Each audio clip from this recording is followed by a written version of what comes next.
In this video, I am going to teach you exactly how to use this glucose monitor in a proper way. Here you can see these all devices, and now I am going to introduce you all this. This is glucose monitor and it shows sugar level. This is lancing device where we keep this lancet inside and prick inside the skin for collecting blood sample. And this is test strap. We can call it blood sample. Now wash your hand properly before you start this session and wipe it properly. Now you have to tear this test strap. Now we have to insert this fresh test strap into a glucose monitor port.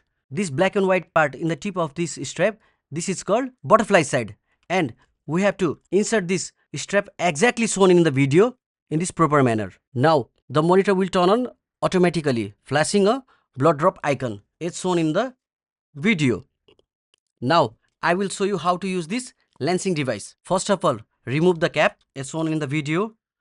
Insert this lancet, twist up the protective tip and close the cap.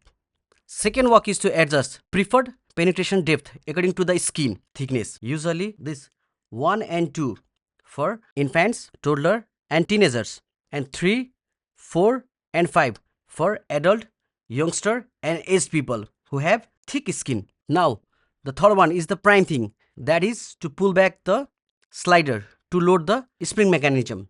Now prick in the outside of the finger because it will be less painful rather than the tip of the finger, and press this button. Squeeze the finger for allowing blood for the sample and apply blood to the strap tip immediately as shown in the video. This meter will count down and display the reading. Here you can see the glucose is 76. And please make sure you dispose all these used strap and needles properly once the session is completed. Please change the lancet and strap in every new session.